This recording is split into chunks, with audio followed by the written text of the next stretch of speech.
Dr. Alfred Mutua has defended the government's plan to privatize some state-owned hotels. He says this week's decision by the cabinet was informed by the need to save the establishment from imminent collapse. According to the CS, this was a significant move aimed at reducing the burden of the national exchequer because some of the hotels were technically insolvent. The hotels approved for sale include Kakamega Golf Hotel and Sunset Hotel in Kisumu. Also up for sale are Mombasa Beach Hotel, Gulia Safari Lodge and Voice Safari Lodge under the Kenya Safari Lodges and Hotels umbrella. With our able deputy.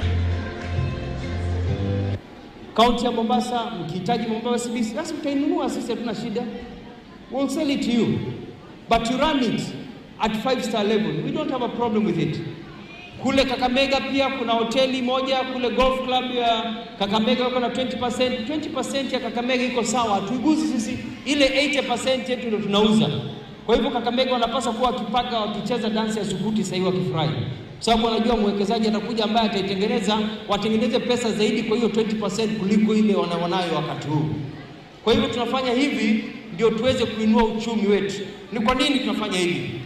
Kwa sababu hii serikali ya William Ruto ina mpango. Na mpango ni kwamba utalii, wageni wataongezeka Kenya. Mimi napindua vile tunafanya marketing yetu ile tumekuwa tufanya kule KTB ya miaka nenda miaka rudi ya pesa 8, nitaileta kwa hali ambayo inafaa. Watalii wataongezeka sana, wengi sana, tunahitaji hoteli nyingi. Kwa hivyo kama una pesa hapa na unataka kujenga, kufanya biashara, jenga hoteli. Watalii wanakuja. All right, and that is where we wrap up Weekend at 1 this lovely Sunday. Thank you so much for keeping me company. My name is Grace Nganga. Up next is Instant Sports with my colleague Robinson Okenya.